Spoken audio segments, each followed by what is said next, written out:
भारत पाकिस्तान घमासान में आप सबका बहुत बहुत स्वागत है। भाई, पाकिस्तान में एक टिकटॉकर है हरीम शाह, और हरीम शाह की जो एंट्री है साहब, वो प्राइम मिनिस्टर ऑफिस से लेकर फॉरेन मिनिस्टर के ऑफिस से लेकर उनके ministry of home affairs, external affairs, हर जगह उसकी एंट्री है। हाल ही में एक वीडियो आया हरीम शाह का, और हरीम शाह ने क्या क्या आरोप लगाए पाकिस्तानी सरकार के ऊपर और पाकिस्तान के ऊपर। ये आप छोटा सा वीडियो देखिए, उसके बाद मैं अपनी बहस शुरू करता हूँ। अस्सलाम वालेकुम गाइस, फर्स्ट टाइम मुझे एक्सपीरियंस हुआ क्योंकि फर्स्ट टाइम पाकिस्तान से मैं हैवी अमाउंट लेकर यूके आ रही थी, लंदन आ रही थी। और पाकिस्तानी पैसे की कोई वक़्त नहीं है, ये सच है, ना पासपोर्ट की ना पैसे की, किसी भी चीज़ की। आप करोड़ों में क्या हज़ारों में चेंज करवाओ, और जब आपके हाथ में आते तो जब यूरो में आप कन्वर्ट करवाते हो या डॉलर में, तो आपको बहुत ही दुख होता है कि हम कब हुकूमत ने तो हमसे प्रॉमिस किया था करेंसी को ऊपर ले जाएंगे, पासपोर्ट को ऊपर ले जाएंगे, बट कुछ नहीं कर सके, जस्ट बात नहीं कर सके। और बातें भी ऐसी कि इस दफ़ा जो मरी के हालात थे और मरी में जो लोगों के साथ हुआ, यूके में इतनी ठंड है और इतनी वो है, लेकिन यहाँ पे तो कभी सर्दी से कोई नहीं मरा, लेकिन मरी में थोड़ी सी बारिश और वो बर्फ़ हुई और लोगों ने की मौत वाकई। अल्लाह ताला उन सबको जन्नत में आला मकाम अता फरमाए। तो हाँ, कहना मैं ये चाह रही थी कि अमाउंट लाते वक्त थोड़ा ख्याल रखिएगा, क्योंकि आपको पकड़ लेते हैं। मुझे तो किसी ने कुछ नहीं कहा, आपको पता है, और कह भी नहीं सकते। मैं तो बहुत इजीली सेफ तरीके से आ गई थी, लेकिन पाकिस्तान का जो कानून है वो गरीब को ज़्यादा वो करते हैं। तो जितने भी मतलब वो हैं, वो इस बात का ख्याल रखिएगा। देखिए दोस्तों, आपने देखा कि पैसे लेकर आई, काफी हैवी अमाउंट लेकर आई, लाखों डॉलर लेकर आई। पाकिस्तान में वैसे ही फॉरेक्स की, फॉरेन एक्सचेंज की मारामारी है, और वो साफ कहती है कि साहब मुझे कौन है रोकने वाला, पाकिस्तान मुझे कौन है रोकने वाला, ये मलिका पाकिस्तान है, ये इनको कौन रोकेगा, इनकी मर्जी है। इनको तो इनकी हिस्ट्री ऐसी है कि इनको हो ना हो होम मिनिस्टर पाकिस्तान का एयरपोर्ट तक छोड़ने भी आया हो, किसी को नहीं पता। ये बाद में स्कैंडल पता लगेगा। खैर, मैं अपने गेस्ट से तारुफ करवाता हूँ। रमनीक मान जी है मेरे साथ। रमनीक मान जी, बहुत बहुत स्वागत है। पुराने चेहरे हैं, टेलीविजन पे जाने माने चेहरे हैं। वैभव सिंह, फाउंडर है डिफेंसिव ऑफेंस के और डू पॉलिटिक्स के। वैभव, बहुत बहुत स्वागत है। आरजू काजमी साहिबा हैं, इस्लामाबाद से हमें ज्वाइन करती हैं। आरजू जी, बहुत बहुत स्वागत है आपका। और हमारे साथ अभी जुड़ेंगे हामिद खान साहब, होपफुली थोड़ी देर में, जब टेक्निकल इश्यू चल रहा है थोड़ा सा क्लियर हो जाए। आरजू जी, मैं पहले आपके पास जाऊंगा और आपसे पूछना चाहता हूँ, ये जो हरीम शाह का मामला है, ये तो हम काफी सालों से सुनते आ रहे हैं, कोई नया मामला नहीं है। लेकिन जिस तरीके से पाकिस्तान अभी फंसा हुआ है ये डॉलर्स को लेके, और थोड़ा सा प्रॉब्लम चल रही है पाकिस्तान में, सेल्फ एडमिटेडली 180 पे डॉलर चल रहा है। मैं ये जानना चाहता हूँ, ये कैसे निकल गई है इतने कैश लेके पाकिस्तान से, जब पाकिस्तान में एक आम आदमी को $500 लेने के लिए बायोमेट्रिक करवाना पड़ता है, 4 फॉर्म साइन करवाने पड़ते हैं, लाइन में खड़ा रहना पड़ता है, परेशान होना पड़ता है, तब जाके उसको $500 मिलते हैं। लाखों डॉलर लेके कैसे ये बाहर चंपत हो गई? देखिए, पहली चीज तो ये है कि हरीम, ये रमनीक जी, मैं आरजू जी से पूछा। रमनीक जी, एक मिनट, मैं आपसे रिक्वेस्ट करूंगा। आरजू जी से सवाल था मेरा, मैं वापस आपके पास आऊंगा। रमनीक जी, माफ कीजिए। आरजू जी प्लीज।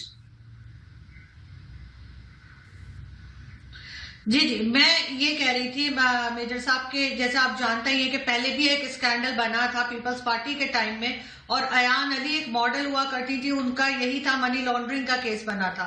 उन्होंने फिर भी कोई स्टैंडर्ड रखा हुआ था।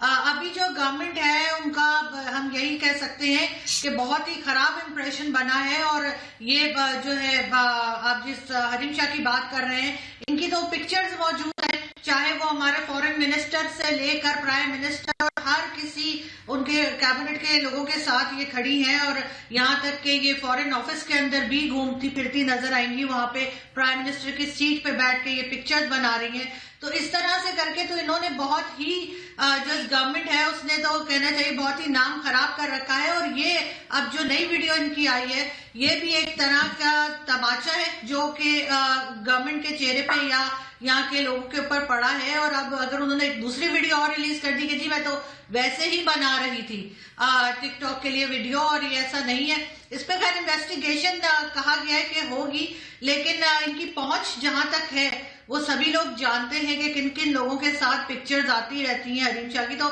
मुझे नहीं लगता कि कोई खास किस्म की कार्रवाई होगी। और ये नजर आए हैं जिनके पैसे ये लेके दूसरी वीडियो उन्होंने बनाई, किसके थे वो सब पीटीआई के मेंबर्स हैं, जो करंट गवर्नमेंट हमारी बैठी हुई है, जिस पॉलिटिकल पार्टी से रिलेटेड उनके लोग हैं। और ये चीज हमेशा से होती रही है, लेकिन इस गवर्नमेंट के टाइम में ये चीज बहुत ज्यादा बढ़ गई है। और बड़े अफसोस की बात है, लेकिन ये कि पाकिस्तान का एक बहुत खराब इमेज जो है वो दुनिया के सामने आ रहा है, और इसको कंट्रोल करने के लिए कोई ना तैयार है और ना कोई अपनी गलती मान रहा है। गलती मानेंगे तो सही करेंगे ना, लेकिन इनको ये कुछ लगता ही नहीं है। और इस किस्म के स्कैंडल्स जो है वो मुसलसल पाकिस्तान को और पाकिस्तान की गवर्नमेंट को डैमेज कर रहे हैं। अगर ये कहीं यूरोप अमेरिका में हुआ होता तो अभी तक शायद कई मिनिस्टर्स ने रिजाइन कर दिया होता, लेकिन यहाँ पे तो हमने देखा है कि कभी कोई रिजाइन करने का रिवाज ही नहीं है। तो अब ये सारा स्कैंडल लेके, ये सारी बदनामी के साथ गवर्नमेंट अभी भी उसी तरह से बैठी है, और मीडिया को इंस्ट्रक्शन दे दी जाती है कि इसके बारे में बात ना की जाए। कोई दूसरी न्यूज सामने ले आते हैं ताकि इस न्यूज को पीछे कर सके, लेकिन क्या असलियत है लोग देख सकते हैं। जी रमनीक मान जी, मैं आपके पास आता हूं। और रमनीक मान जी, जैसा आपने देखा कि जिस तरीके से आरजू जी बता रही थी कि इनकी पहुंच पाकिस्तान प्राइम मिनिस्टर के ऑफिस तक है, पीएम की कुर्सी पर बैठी थी हरीम शाह जो थी, she was sitting on prime ministers chair. वहां से उन्होंने वीडियो बनाया, और इनके काफी वीडियोस हैं जो कि शेख रशीद के साथ भी बड़े फेमस हुए हैं। वैभव इसका स्पेशलाइजेशन करते हैं, मैं वैभव के पास आऊंगा थोड़ी देर में। पर रमनीक जी, मैं आपसे पूछना चाहता हूँ, क्या हो रहा है, किस तरीके से हो रहा है? मेजर साहब, पहले तो सह क्षमा जो है वो आरजू, वैसे माफी मांगने वाली बात नहीं है। ये सिर्फ हरीम शाह का तमाशा नहीं, आपका का पूरा मुल्क तमाशा है। आपके वजीर आजम, जो रूहानी वजीर आजम है, आपके इमरान खान साहब से लेके जहांगीर तरीन, शाह महमूद कुरैशी, आपके फयाज अल हसन चौहान, और उसके बाद शेख रशीद, इन सब के साथ जिस तरीके के उनके संबंध हैं, और वो कुर्सी पे बैठी हैं, वो तो तस्वीरें हैं, ये जाने कहाँ कहाँ बैठी हो बिठाई गई हैं, ये तो राम जाने जी, मतलब आपके केस में अल्लाह जाने जी कि क्या क्या वहाँ पे हो रहा है। और जिस तरीके से ये पैसे लेके गई, अब जाने वो ब्लैकमेल का पैसा है, वो it's a classic case of blackmailing है ना। ये पूरी की पूरी जो आपकी कैबिनेट है, वो कहीं ना कहीं मुझे लगता है हनी ट्रैप्ड है। और इसके अंदर कोई बहुत बड़ा सरप्राइज नहीं होगा कि इसको प्लांट किया गया है। और ये पैसे बाहर लेके जाना और उसका ये धड़ल्ले से कहना कि मेरे से को तो खैर कौन ही रोकेगा, तो ये उस लिहाज से आपके मुल्क की रूहानी अम्मी लगी जी, तो इनको कौन रोकेगा, है ना। तो मैं ये समझता हूं कि it's a classic case of blackmail by a fair woman और अ फेयर फीमेल। और पूरे के पूरे कैबिनेट को एक टीवी टॉक शो के ऊपर हरीम शाह ने जो है उठा के फोन मिला दिया था cabinet minister, interior minister Sheikh Rashid को, वो पाव किलो वाले जो बम बनाते हैं ना साहब उनको, और वो फूटा इनके ऊपर जाके बम। एक इनके पास मुफ्ती हैं, मुफ्ती कावी, उनको इन्होंने रैप्टा रसीद कर दिया था। तो इनको फर्क नहीं पड़ता। और ये जो सब आई वॉश है, एफआईए क्या कर लेंगे भाई एफआईए। ये तस्वीरें आपने देखी हैं, वो तो सेंसर्ड तस्वीरें हैं मेजर साहब, उसके पास तस्वीरें वीडियो जाने क्या कुछ है जो सेंसर बोर्ड पास भी ना करे। और ये सारे के सारे हनी ट्रैप्ड है। ये छींक भी देगी ना, पाकिस्तान में मशहूर है कि अगर ये छींक भेजेगी तो हुकूमत हिल जाएगी। जी मैं चाहता हूं हामिद खान साहब के पास। हामिद खान साहब स्ट्रेटेजिक अफेयर्स एक्सपर्ट हैं, लाइव फ्रॉम इस्लामाबाद। सर, हमारी शो में बहुत बहुत स्वागत है आपका खान साहब। और खान साहब, मैं आपसे ये बात पूछना चाहता हूं कि दूसरे खान साहब क्या कर रहे हैं। आप तो कमेंट कर रहे हैं, खान साहब हमारी शो में हैं, हमारी शो की जीनत बने हुए हैं, लेकिन दूसरे खान साहब क्या कर रहे हैं। सर, आपके यहाँ अगर फॉरेन एक्सचेंज का मसला है, मुल्कों में होता है, इंडिया में भी था एक जमाने में, वो डाउट नहीं है, लेकिन ये क्या कर रहे हैं, ऐसे खुले कह रहे हैं मुझे कोई रोक ही नहीं सकता। ऐसे कैसे कोई ले जा सकता है और फिर ऊपर वीडियो भी डाल रहा है। इसके ऊपर जरा कमेंट करें। थैंक यू वेरी मच गौरव। मैं ये कहूंगा कि आपने बिल्कुल सही कहा है कि इस तरह नहीं होना चाहिए। और जो कुछ ये किया है हरीम शाह ने, इसके अंदर इससे कोई इनकार नहीं कि अगर गवर्नमेंट इसके ऊपर सही एक्शन नहीं देगी तो गवर्नमेंट के ऊपर बहुत सारे क्वेश्चंस आएंगे। और उसके साथ साथ ना सिर्फ इमरान खान बल्कि जो पाकिस्तान की जो फॉरेन एक्सचेंज को कंट्रोल करने के इदारे हैं वो भी क्वेश्चन बनेंगे। आरजू ने भी बिल्कुल ठीक बात कही कि पीटीआई की जो अपनी है वो बहुत वीकनेस इसमें नजर आएगी if they don't take the action.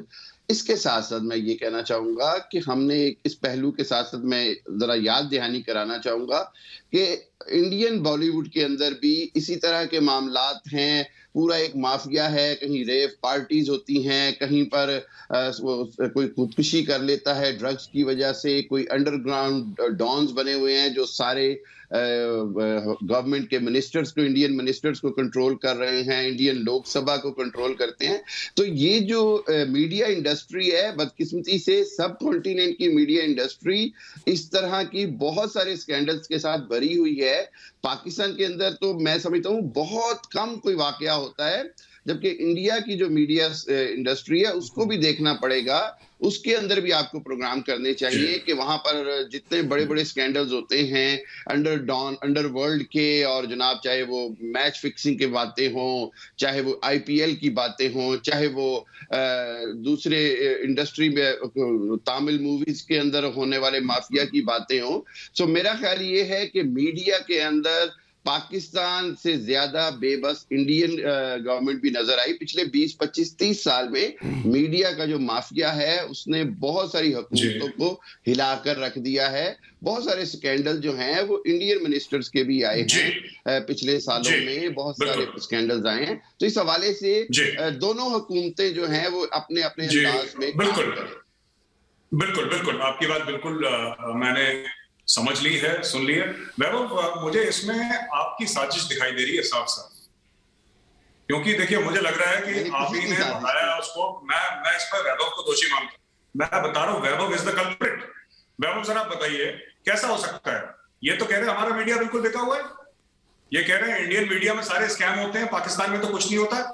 Hareem Shah तो बहुत अच्छी है, she is a very nice girl, very sweet girl. वो डॉलर भी I think that is funny money, वो भी रियल नहीं है, सब कुछ फ्रॉड है सारा। हम ही लोग, मैं कह रहा हूं इसमें वैभव आप जरा इस पर यू डिफेंड योरसेल्फ प्लीज। वैभव, ये सारे खुफिया काम जो आप करते हैं जरा बताइए, जवाब दीजिए प्लीज। देखिए, मैं तो रिक्वेस्ट सबसे पहले ये करूंगा कि खान साहब थोड़ा बॉलीवुड कम देखा करें। वो बॉलीवुड देखते देखते बॉलीवुड में ही खोए हुए हैं और वो फिल्मी बातें कर रहे हैं कि इंडिया में भी बहुत होता है। मुझे नहीं याद है कि कभी किसी इंडियन मिनिस्टर की या इंडियन प्राइम मिनिस्टर की कुर्सी पर जाकर के कोई बैठ गया हो, कोई लड़की जाके बैठ गई हो, कोई टिकटॉकर बैठ गया हो, या कोई फिल्म एक्ट्रेस भी, मेन स्ट्रीम फिल्म एक्ट्रेस भी बैठी हो, ऐसा तो मुझे नहीं याद है।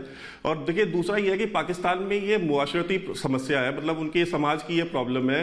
अगर आपको याद होगा तो एक कंदील बलोच हुआ करती थी, उसके ऊपर भी हमने डिफेंसिव ऑफेंस पे वीडियो किया था। और फिर उसके बाद ये हरीम शाह के ऊपर भी हमने, जब टिकटॉक वाली जब इनके वीडियोस लीक हुई थी तो हमने एक वीडियो जैसा आपके साथ किया था, उसमें हमने बहुत सारी चीज़ें जो है वो हम मंजर आम पे लेके आए थे और किस किस तरीके की ये बातें करते हैं। और इनको भी छोड़ दीजिए, मोहम्मद जुबैर साहब एक होते हैं, वो सिंध के फॉर्मर गवर्नर थे और आजकल पाकिस्तान मुस्लिम लीग नून नवाज शरीफ की पार्टी के जनरल सेक्रेटरी भी हैं और पता नहीं क्या क्या है। उनकी जो जिस तरह की वीडियोस आई हैं उस तरह, मतलब वो उसके बारे में मैं और आप यहाँ पे टीवी पे बात भी नहीं कर सकते। इन सब के खिलाफ क्या एक्शन लिया गया है? कोई एक्शन नहीं हुआ है। वो जो जहां था जैसे था वैसे हैं। आप बताइए कि जो टिकटॉक की वीडियो जिसके ऊपर हमने वीडियो की थी, उस वीडियो के बाद, मतलब वो इतनी ऑब्जेक्शनेबल वीडियो थी हरीम शाह के साथ और इनके शेख रशीद साहब जो कि वहाँ के होम मिनिस्टर है पाकिस्तान के, उसके बाद क्या उनके ऊपर कोई एक्शन हुआ था? नहीं हुआ था। और उन्होंने जैसे मैं बताया कि चलते प्रोग्राम में जो है उसको फ़ोन लगाया और उन्होंने फ़ोन उठा लिया। तो ये पाकिस्तान की जो समस्या, कहते हैं इंक्वायरी होगी, इंक्वायरी तो फातिमा जिना से लेकर के आज तक नवाज शरीफ तक जितनी इंक्वायरियां हो रही है, कंक्लूड कौन सी इंक्वायरी हुई है? कोई इंक्वायरी आज तक कंक्लूड नहीं हुई। एफआईए की इंक्वायरी, एफआईए तो खुद बशीर मेमन की इंक्वायरी कर रही है जो कि एफआईए का चीफ था, और उसके ऊपर इंक्वायरी ये हो रही है कि तुम खुद मनी लॉन्ड्रिंग करते थे। आप सोचिए कि जो फॉर्मर अभी एक्स बशीर मेमन जो एफआईए के चीफ थे, उनके खिलाफ खुद पाकिस्तान की एफआईए इंक्वायरी कर रही है कि हमारा जो फॉर्मर बॉस था वो मनी लॉन्ड्रिंग करता था। तो ये इस तरह का सर्कस है ये पूरा। और हरीम शाह के पास जो पैसे थे, देखिए हरीम शाह बहुत क्लोज है शाह महमूद कुरैशी और शेख रशीद दोनों के, और वो हरीम शाह जो है शाह महमूद कुरैशी के पैसे, वो बेसिकली एज अ कुरियर काम करती हैं। वो पैसे लेकर के यहाँ से दुबई, दुबई से लंदन, लंदन से पाकिस्तान, वो पैसे को घुमाती हैं, ब्लैक का पैसा वाइट करती है। जो 10-10 रुपए लेकर के वहाँ के फॉरेन मिनिस्टर शाह महमूद कुरैशी जो बाल काटते हैं, तो वो जो चंदा कलेक्ट होता है, अनअकाउंटेड मनी है, वो पैसा कहाँ जाएगा? आखिर वो मेन स्ट्रीम में कैसे आएगा? तो इस तरह की जो हरीम शाह जैसी जो खवातीन है, जो औरतें हैं, ये यूज की जाती हैं और आईएसआई भी इन्हें बड़े ही कंफर्ट के साथ यूज करती है कि आप इससे कॉम्प्रोमाइज कर लेते हैं एक जो पॉलिटिकल लीडरशिप है किसी भी पॉलिटिकल पार्टी की।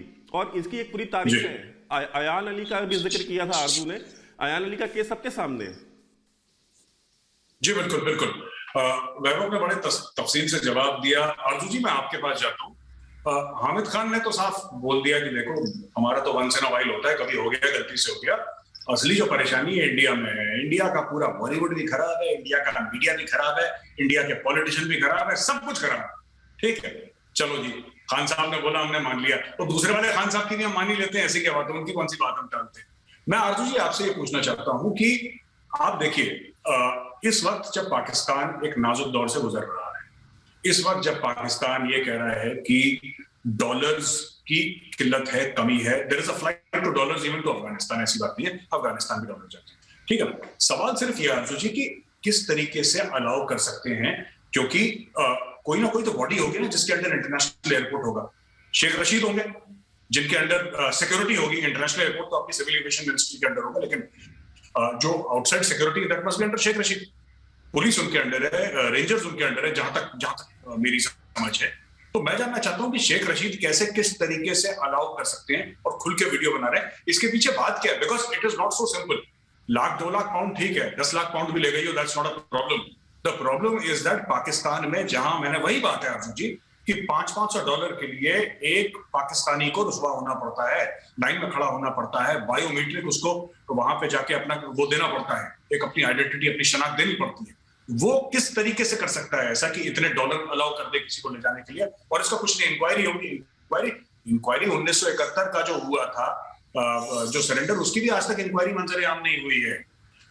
वो जो कमीशन रिपोर्ट थी, हमदूर कमीशन रिपोर्ट, वो भी अभी तक मंजर आम नहीं हुई। पूरा मुल्क 2 लाख हो गया। मैं सिर्फ ये जानना चाहता हूं कि FIA की इंक्वायरी छोड़ दीजिए, ये हुआ कैसे, हु अलाउड इट? आपको क्या लगता है किसने परमिट कराया कि वो चली गई?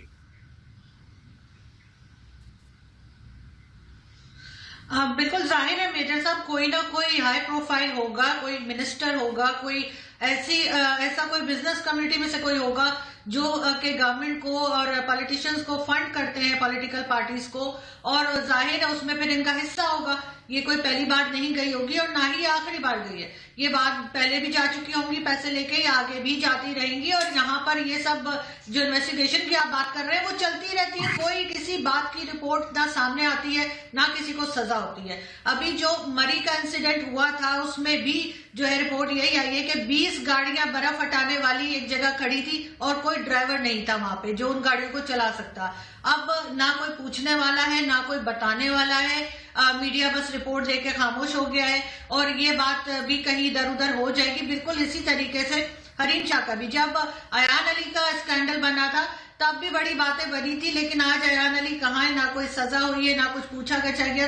थोड़े टाइम वो हमें दिखी कि जी वो जा रही है अदालत में, कभी कुछ बात करने, कभी कुछ अदालत ने बुला लिया। तो इसी तरीके से इसके साथ भी यही होगा कि काफी टाइम तो इनको कुछ भी नहीं कहा जाएगा, और जब ज्यादा कुछ इधर उधर से बातें होंगी तो थोड़ा सा पूछ लेंगे, अदालत बुला लेगी या कोर्ट कचहरी थोड़ा सा हो जाएगा, लेकिन रिजल्ट कोई नहीं निकलना। इसलिए कि जिन लोगों के ये पैसे हैं पाकिस्तान में, सिर्फ वही लोग चलते हैं जिनके पास पैसा होता है, और ये जिनके पैसे लेकर गई हैं वो यकीनन इतने मजबूत हैं कि उनको कोई डर नहीं है कि कोई पकड़ेगा। इसलिए कि कोई आम आदमी होता तो उसको तो आप 10 रुपए पे भी पकड़ लेते हैं, मोटर बाइक वाले को रोक लेते हैं कि उसने हेलमेट नहीं पहना हुआ, लेकिन कोई 2 करोड़ की गाड़ी लेके जा रहा हो उससे पूछने की हिम्मत नहीं होती पाकिस्तान में कि तुम्हारे पास लाइसेंस है या नहीं है।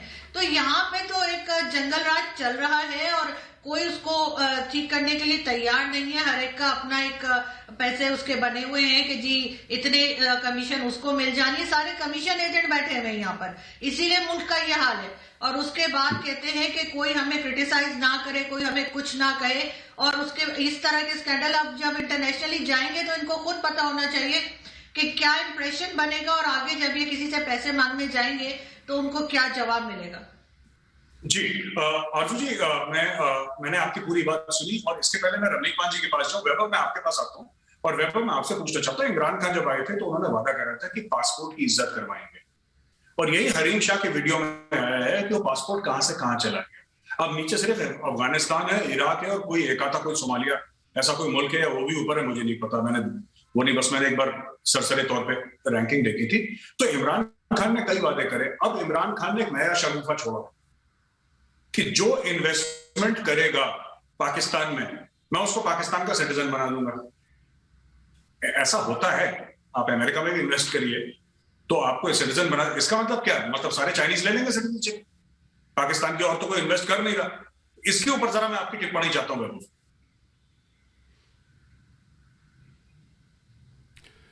देखिए, एक शेर था जो मरहूम मुशाहिदुल्लाह खान साहब ने अक्सर वो पढ़ा करते थे अपनी रैलियों में। तो ऐसा नहीं कि मैं कुछ ये ऑब्जेक्शनेबल बात कर रहा हूँ, मैं बस उन्हें कोट कर रहा हूँ जो मुशाहिदुल्लाह खान साहब कहते थे कि कमीने जब इख्तिदार पाते हैं, कमीने जब उरूज पाते हैं अपनी औकात भूल जाते हैं, और कितने कमजर्फ हैं ये गुब्बारे भी जरा सी फूंक से फूल जाते हैं। तो इनको ये लग रहा है कि ये $1 मिलियन अगर कोई इन्वेस्ट करेगा, यानी कि पाकिस्तानियत की कीमत $1 मिलियन लगाई है इमरान खान ने, कि अगर आप $1 मिलियन है आपकी जेब में तो आप पाकिस्तान के शहरी बन सकते हो। और कौन बनने को तैयार है? पाकिस्तानी शहरियत छोड़ रहे हैं, पाकिस्तानी भाग रहे हैं पाकिस्तान से। बहुत सारे इन्वेस्टर जो कि इमरान खान की बात सुनकर के आए थे, मैं आपको ऐसे दर्जनों वीडियोस दिखा दूंगा जहां पे लोग ये एडमिट कर रहे हैं कि भाई हमसे गलती हो गई, हम खान साहब की बात पे बिलीव करके पाकिस्तान आ गए थे, हमको इस मुल्क में नहीं रहना, ये मुल्क रहने लायक नहीं है, हम वापस जा रहे हैं। दर्जनों के हिसाब से वीडियोस पड़े हुए ऑनलाइन, आप यूट्यूब पे जाइए आपको मिल जाएंगे। दूसरी चीज ये है कि देखिए, हम तो ठीक है, हम तो बुरे हैं, हम तो इंडिया तो बुरा है, हमारे यहाँ बहुत बुराइयां, बॉलीवुड है, ये है वो है। भाई आप तो रियासत मदीना में बैठे हैं ना, तो रियासत मदीना में ये सब क्या हो रहा है? और ये कोई पहली बार तो नहीं हो रहा। अगर आपको याद होगा तो कंदील बलोच को जब गोली मारी गई, उससे पहले उसकी जो मुफ्ती अब्दुल कावी के साथ जिस तरह की वीडियोस आई थी, क्या उसके ऊपर कभी भी कोई भी इंक्वायरी हुई है? उसके जो रिश्ते थे पाकिस्तानी पॉलिटिशियंस के साथ, फौजियों के साथ, उसके ऊपर कभी कोई रिवेलेशन हुआ? कभी नहीं। हरीम शाह ये जो तमाशे लगा रही है, ये क्या आज लगा रही है? वो पिछले 4 साल से लगा रही है। क्या आज तक हरीम शाह के ऊपर कोई कार्रवाई हुई? नहीं हुई। क्यों? क्योंकि उसके सर पे जो हाथ है वो फौज का है। वो बेसिकली जो एलीट है, जो अशराफिया है, जो वो दोनों तरफ खेल रही है, और इनको समझ में नहीं आ रहा है कि इसको डील करना कैसे है। और ये करते हैं, पाकिस्तानी पॉलिटिशियंस की कमजोरियां पता है उनको, पाकिस्तान की ISI और फौज को, और वो उसको एक्सप्लॉइट करते हैं। ये जो आप पैनलिस्ट आते हैं पाकिस्तान से, या जो एनालिस्ट होते हैं, ये उस चीज को पब्लिकली एक्सेप्ट नहीं करते कि हमारे यहाँ है, ये हमारी समाजी और सियासी बुराई है हमारे यहाँ पे। हमारे यहाँ रियासत जो है, फौज जो है, वो खुद ये गंदगी फैलाती है और करप्ट करती है पॉलिटिशियंस को। अगर मैं और आप इसके ऊपर कई सारे प्रोग्राम्स कर चुके हैं। आप बताइए पाकिस्तान में ऐसा कौन सा पॉलिटिशियन है आज की डेट में जिसको फौज नहीं लेके आई? जरदारी को, नवाज शरीफ को, इमरान खान को, अल्ताफ हुसैन को, इनमें से आप एक नाम उठा के मुझे बताइए जिसको फौज का जो है at some point of time in history उनको जो है आशीर्वाद न मिला हो। वो खुद लेके आते हैं, जिंदगियां पैदा करते हैं, खुद इनको करते हैं और फिर इनको बाहर कर देते हैं। बिल्कुल बिल्कुल बिल्कुल। इवन जुल्फिकार अली भुट्टो भी आयूब खान की पैदाइश है। जुल्फिकार अली भुट्टो आयूब खान को डैडी बोलता था, उसी की पैदाइश है। नवाज शरीफ को 1983 में finance minister of Punjab, Pakistani Punjab, Ziaul हक ने बनाया। तो ये सब यू आर वेरी राइट वैभव जब आप कहते हैं। रमनीक मान जी, मैं आपसे पूछना चाहता हूँ, पासपोर्ट की इज्जत करवानी थी इमरान खान ने, और लोग आते, ठीक है, आप, हम और वैभव भी चाणक्यपुरी जाते, हम तीनों भाई गाड़ी में बैठ के, और हम पाकिस्तानी पासपोर्ट के लिए अप्लाई करते। तो हमें नहीं मिलता अलग चीज है, लेकिन हम अप्लाई तो करते। ये इमरान खान ने चूरन बेचा था। मैं ये जानना चाहता हूँ सर, ये पासपोर्ट की इज्जत नीचे से चौथा आ गया, पाजी इज्जत तो हुई नहीं। नीचे से तीसरा है सर। नहीं, इज्जत तो इनकी बाजी करवा रही है दुनिया के अंदर जिस तरीके से चल रहा है इनका सारा मामला। और उस मुल्क के पासपोर्ट की क्या इज्जत हो जहां का सारा अशराफिया है, जहां की सारी इस्टेब्लिशमेंट है वो करप्ट है। देखिए, आज हम हरीम शाह को डिस्कस कर रहे हैं। आपको ध्यान होगा थोड़े दिन पहले जो पाकिस्तान के ISI चीफ है, उनकी जो बेगम है, उन्होंने पिस्तौल उठा के, उनका निशाना तो कहीं लगाया था पर वो तशरीफ पे जाके गोली लगी उनके। तो ये इनकी मतलब इनकी पूरी की पूरी जो कौम है पाकिस्तानी, इनकी कौम के इनकी नस्ल के अंदर ये बीमारी है कि ये लोग जो है दे आर करप्ट। ये अब करप्ट से मेरी मुराद दोनों तरफ से करप्ट है, पैसे की तरफ से भी और इनके कैरेक्टर की तरफ से भी। और उनके नाड़े कितने मजबूत हैं वो सब दिख रहा है जिस तरीके से हरीम शाह दिखा रही है। तो ऐसे करप्ट मुल्क के अंदर, अच्छा एक चीज से मुझे एतराज है, जहां पे वैभव कहते हैं कि साहब $1 मिलियन, अरे भाई 2-2 हजार रुपए में अफगानिस्तान से आके पठान अपने शनाख्ती कार्ड NID बनवा रहे हैं और आराम से बन रहे हैं। पाकिस्तान पाकिस्तान के जो वजीर आजम है उसने तो शायद कहीं $1 मिलियन लगा दी हो, पर जो शिनाख्ती कार्ड बनाने वाला क्लार्क है वो 2000 रुपए में शहरियत देता है पाकिस्तान की, और जितनी मर्जी लीजिए, थोक के भाव लीजिए। हाँ खैर आप चाणक्यपुरी में नहीं, आप एक बार जरा अफगानिस्तान जाइए, आपको बन जाएगा 2000 रुपए में आपका पाकिस्तान का शिनाख्ती कार्ड।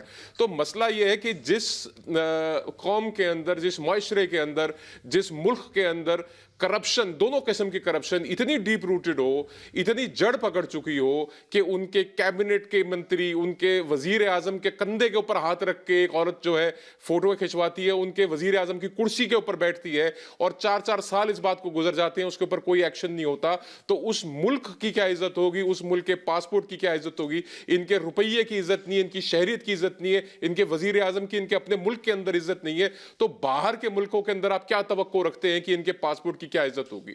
और मैं कहता हूं कि वो 4 मुल्क जो इनसे पीछे हैं, या 3 मुल्क जो इनसे पीछे हैं, वो भी कहते होंगे साहब जरा एक बार दोबारा रिकंसिडर कर लो, हम पाकिस्तान से तो बेहतर हैं। जी जी, अहमद खान साहब, आपने सुना क्या बोला, लोगों की अपनी अपनी मुख्तलिफ राय है। मैं तो ये समझता हूं कि इसमें काफी हद तक जो गरीब आवाम है पाकिस्तान की, वो भी विक्टिम, जिस तरीके से गेम खेलते हैं अशराफिया। और मैं ये तो नहीं कहता कि पूरी कौम ही खराब, तो कौम तो कहीं की पूरी अच्छी, पूरी खराब नहीं होती, लेकिन हाँ मेरी जो इख्तलाफात हैं वो ज्यादातर आपकी सरकार से, फौज से, ISI से ये हो सकती हैं। मैं ये कहना चाहता हूँ आपसे कि आपने सुना सबका, अब मैं आपको रिबटल के 2 मिनट दे रहा हूँ। हामिद खान साहब आप भी रिबट और जी भर के रज के, जिसको कहते हैं ना दिल्ली में, जरा रज के जरा जहर बोलिए, तब मजा आएगा sir. I think you are holding back your horses. आप भी जरा रज के बोलिए सर, हमें भी, हम झेल लेंगे, डोंट वरी। ये वैभव और रमनीत बाजी हैं यहाँ पे, अभी डिफेंड कर रहे हैं ये लोग। आप जरा रज के जरा बॉलीवुड को थोड़ा सा, बॉलीवुड, पॉलिटिक्स, क्रिकेट, बुरे लोग हैं हिंदुस्तानी, थोड़ा विलेन प्ले कीजिए गौरव। Thank you. और यहाँ जरा विलेन प्ले करिए। और एक मिनट आमिर खान साहब, एक मिनट, ये बैठे हैं सामने, जब आपका मन चाहे कि काफिर को अटैक करना है तो ये बैठे हैं वैभव सिंह, जरा ये काफिर आजम है, इनको अटैक करिएगा सबसे पहले, शुरू हो जाइए सर। नहीं, मैं गौरव सिर्फ ये कहूंगा कि वैभव के लिए या सरदार जी के लिए ये बड़ा आसान है, और बड़ा आसान टारगेट है कि जी हम सारी बात ISI पे डाल दें, हम सारी बात जो है वो एस्टेब्लिशमेंट पे डाल दें। आप समझते हैं कि कोई गवर्नमेंट या कोई आर्मी की जो है, कोई इतने बेवकूफ हैं कि वो एक लड़की को कहेंगे कि जी वीडियोस बनाओ, मनी लॉन्ड्रिंग की वीडियोस बनाओ? ये एक पर्सनल इंडिविजुअल एक्ट है जो कंडेमेबल है, इसमें कोई शक नहीं। लेकिन आपको मैं कमाल दाद देता हूं कि आप इसके अंदर भी ISI ले आते हैं, आपके असाब पर सवार है। मैं समझता हूं कि बहैसियत जर्नलिस्ट, बहैसियत पत्रकार, आपका ये अजीब कमाल है कि हर मामले के अंदर, चांद पे भी अगर अमेरिका या नासा भी कुछ करेगा आप उसमें भी ISI ले आएंगे, आप रशिया का पुतिन कुछ करेगा आप उसमें भी ISI ले आएंगे, आप इंडिया का प्रधानमंत्री कुछ करेगा आप उसमें भी ISI ले आएंगे, आपके पंजाब में प्राइम मिनिस्टर का जो सिक्योरिटी का जो वो कैरावान है वो रुकता है, उसके अंदर भी आप ISI ले आते हैं, आपके खालिस्तान में कुछ होता है ISI ले आते हैं। मैं ये समझता हूं कि आपके लिए ये बड़ा मुश्किल होता जा रहा है कि किसी और टॉपिक पे आप ISI के बगैर कोई बात पाकिस्तान के खिलाफ कर सके, आप इस से बाहर आए, न्यूट्रल बैलेंस आप ओपिनियन क्रिएट करें, बैलेंस तरीके से बात तो ये करें। 10-10 लाख लेके मुल्क से बाहर कैसे जा रही है? एक मिनट, रमनीत जी मेरी रिक्वेस्ट है, खान साहब को जरा 30 सेकंड और बोलने दीजिए, मैं आपके पास आ रहा हूँ। 30 सेकंड और। खान साहब मजा नहीं आया, थोड़ा सा दम लगा के सर, मैं फिर रमनीत बाजी के पास आ रहा हूँ। आप प्लीज। गौरव, मैं आपको हकीकत बता रहा हूँ, सिर्फ एक चीज समझ लें, कि आपका ये सारा कहने से ISI की स्ट्रेंथ को कोई फर्क नहीं पड़ेगा। ISI हो या आर्मी हो, एक प्रोफेशनल इदारा है, वो अपना काम कर रहा है। आप अगर आपने अपनी पब्लिक को ये बताना है, इससे कोई फायदा नहीं है। जी बिल्कुल हामिद खान, बहुत बढ़िया आपने बात बोली। रमनीत मान जी, मैं आपके पास जाता हूँ, ठीक है। इन्होंने बोला हर जगह आप डाल देते हैं ISI को। मेरा तो सिर्फ एक चीज छोटी सी कहनी है, फिर मैं आपके पास चला जाऊंगा।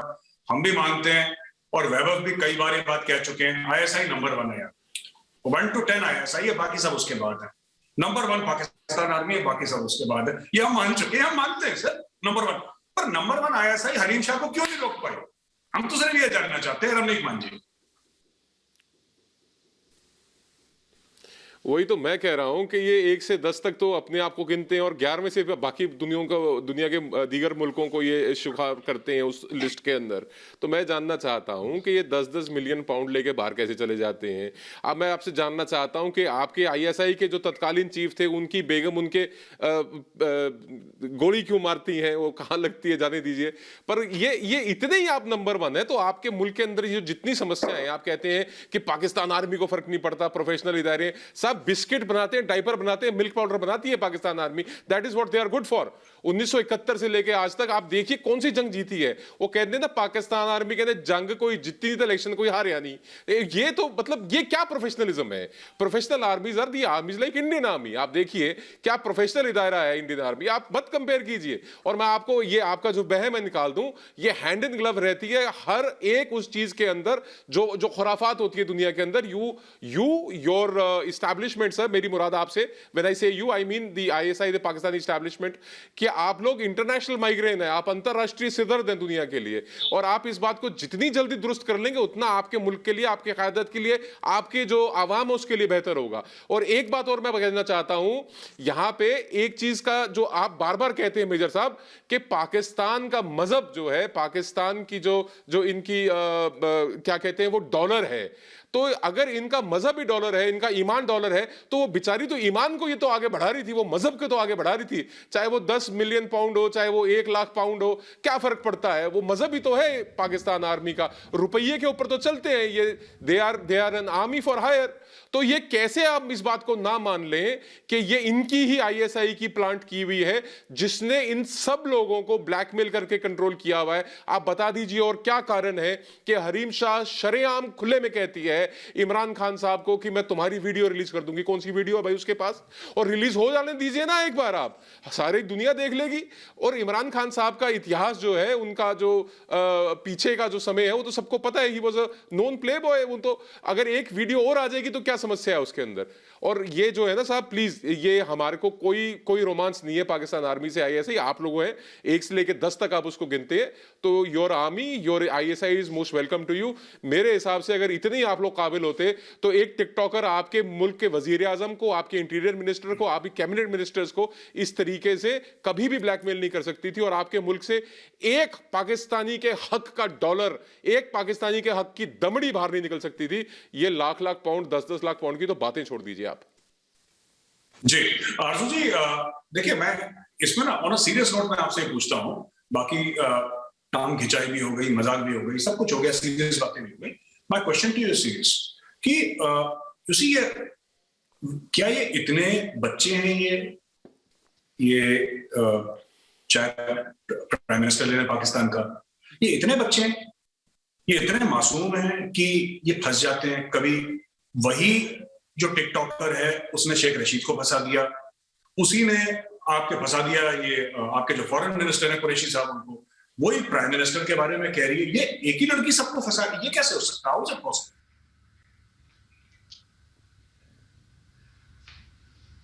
मेरे तो ये और कुछ नहीं है, सिर्फ इनका ओवर कॉन्फिडेंस है। और जिस तरह से हरीम शाह को लॉन्च किया गया, पहले फयाजुल हसन चौहान, और उसके बाद चाहे फॉरेन मिनिस्टर हो, चाहे प्राइम मिनिस्टर हो, हर एक का नाम आता चला गया, पिक्चर्स आती चली गई। और बिल्कुल इसने थ्रेट भी किया था कि मैं वीडियोस रिलीज कर दूंगी। किसी ने रोकने की कोशिश नहीं की, किसी ने उस बात की सफाई नहीं दी। अगर इतनी ही इनमें कुछ ख्याल होता, इनको थोड़ी बहुत अक्ल होती, तो ये इसको रोकते, उस वीडियोस को रोकते और इसकी एक्टिविटीज को चेक करते, इनको रोका जाता। लेकिन ऐसा कुछ भी नहीं हुआ।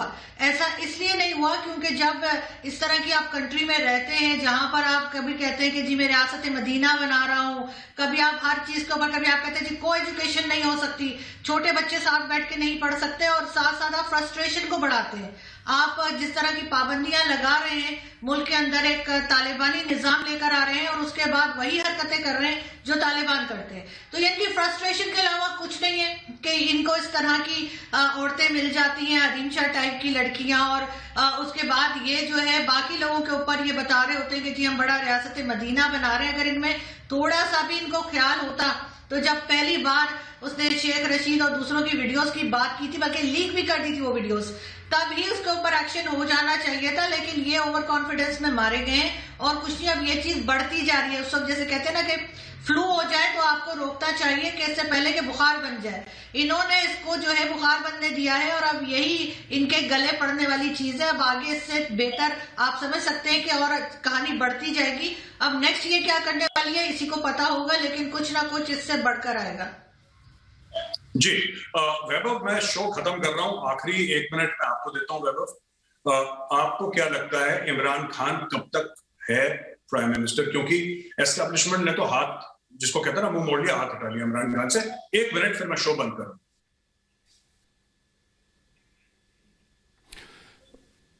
देखिए, मुझे नहीं लगता कि 1-1.5 महीने ज्यादा समय रह गया है इमरान खान के पास। मैक्सिमम मार्च 24 मार्च को वैसे भी जो है ऑपोजिशन ने जो है कि रैली और धरने जो है वो अनाउंस किए हुए हैं, लॉन्ग मार्च बिलावल भुट्टो भी कर रहा है और पीडीएम भी कर रही है। तो मुझे नहीं लगता कि मार्च के बाद अप्रैल का ये मुंह देख पाएंगे एज अ वजीर आजम।